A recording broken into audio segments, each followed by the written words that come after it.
kurniakan buat kami zuriat yang menggembirakan mata melihatnya. Qurrata a'yun, zuriat yang menggembirakan mata melihatnya. Pernah tak dengar orang cakap itu? Biasa orang kata semoga anak jadi saleh. Okeylah tu, baiklah. Tapi tak salah untuk kita perkayakan lagi bahasa dan kita perbagaikan lagi ucapan-ucapan baik yang kita boleh ucap kepada sesama saudara Muslim kita. Semoga dapat zuriat yang menggembirakan mata melihatnya. Itu terjemahan daripada ayat Quran. Doa yang dianjurkan untuk kita membacanya. Biasa baca selama ni, ya Allah kurniakan aku anak yang saleh. Dah baguslah. Tinggal lagi tak salah untuk diperincikan anak yang saleh yang macam mana. Antaranya ialah dengan kita kata yang menggembirakan mata melihatnya. Maksudnya ada zuriat yang barangkali mata tidak merasa gembira melihatnya. Ini memang realiti. Apatah lagi kalau anak yang derhaka, anak yang tidak dengar cakap mak bapak. Mak bapak rasa tenang, gembira atau merasa sedih dan kecil hati. Mestinya yang kedua, ya, kalau anak yang macam tu. Jadi jangan sekali-kali menyangka bahawa anak itu sentiasa menggembirakan hati mak bapak dia. Tidak. Bahkan boleh sahaja anak itu menimbulkan kesedihan dan kekecewaan pada ibu bapanya. Jadi kedua-dua ibu bapa dan anak perlu ambil maklum tentang hal ini. Di mana ibu bapa pastikan jangan keadaan sampai jadi macam tu. Jangan lalai. Jangan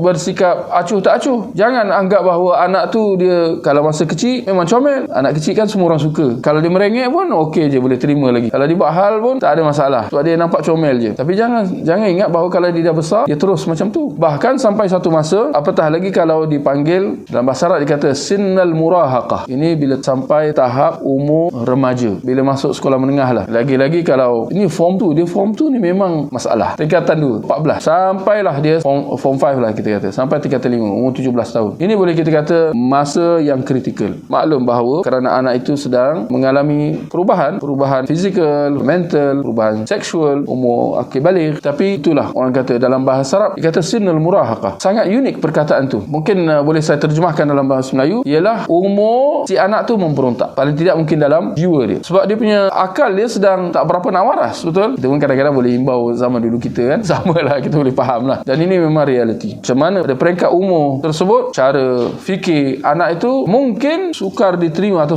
sukar difahami oleh ibu bapanya. Dan barangkali boleh menimbulkan rasa kecil hati. Lebih-lebih lagi kalau dia tak nak dengar cakap atau dia nak melawan dan sebagainya. Jadi ibu bapa perlu mengambil langkah-langkah seboleh-bolehnya, elakkan sampai ke peringkat di mana sudah membenci anak itu. Dan ini boleh berlaku. Mak bapak sampai benci anak itu. Mungkin kita pernah dengar kejadian-kejadian barangkali bukan dalam masyarakat kita tapi masyarakat di barat dan sebagainya. Anak itu dihalau keluar. Anak tu dihalau keluar daripada rumah mak bapak dia. Kenapa? Ketika mana mak bapak sudah tak tahan lagi. Jadi jangan sampai keadaan buruk dengan sedemikian rupa. Anak-anak pun perlu diingatkan juga supaya sentiasa jaga akhlak, jaga tingkah laku, menjaga tutur kata, jaga perasaan ibu bapa. Jangan terkejut kalau anak tu sendiri tak sedar perbuatan dia tu salah. Kita menjangkakan bahawa si anak tu mestilah dia tahu. Takkan dia nak buat macam tu. Takkan dia tak tahu benda ni tak elok. Benda ni buat mak bapak tak suka. Patutnya dia tahulah. Janganlah cakap macam tu. Contoh, cakap kasar ke, hentak-hentak ke, hempas-hempas ke. Dia bapak yang merasakan bahawa benda tu sepatutnya anak tu dah tahu. Ini kadang-kadang salah satu kesilapan yang boleh berlaku. Yang menuntut supaya mak bapak tak salah untuk diingatkan. Allah pun kata dalam Al-Quran, fadzakir fa inna dzikra tanfa'ul mu'minin. Perlu saling mengingatkan. Apatah lagi daripada ibu bapa saling mengingatkan si anak tu tentang perbuatan-perbuatan yang mana yang salah, yang mana yang tak wajar, tak betul dan sebagainya. Ingatkan. Dan terkejut, barangkali dia tak tahu, dia tak sedar. Dan kemuncaknya kita dianjurkan untuk membaca doa yang diajarkan kepada kita dalam ayat 74 ni. Dan juga mereka, yakni orang-orang yang beriman yang diridai Allah, mereka berdoa dengan berkata, wahai Tuhan kami, kurniakan buat kami isteri-isteri. Ini mungkin kalau baca macam ni, isteri dekat belakang dah mula risau dah. Macam mana pula kata isteri-isteri? Ini terserahlah. Nak baca dengan mufrad atau dengan jamak, secara singular atau plural, itu masing-masing lah, doa masing-masing. Kurniakan buat kami isteri, kalau belum kahwin atau dah kahwin, isteri dan zuriat keturunan kami apa yang menggembirakan mata melihatnya. Ini yang ideal, ini yang terbaik. Apabila mendapat anak yang dididik dengan sebaik-baiknya, lalu anak itu tumbuh membesar dalam keadaan menggembirakan mak bapak dia. Ya, bila mak bapak tengok anak tu, sejuk je mata memandang. Mak bapak pun yang barangkali dalam keadaan penat, baru habis kerja dan sebagainya, tapi bila tengok anak tu, sejuk mata memandang, hilang semua rasa penat itu dan sebagainya.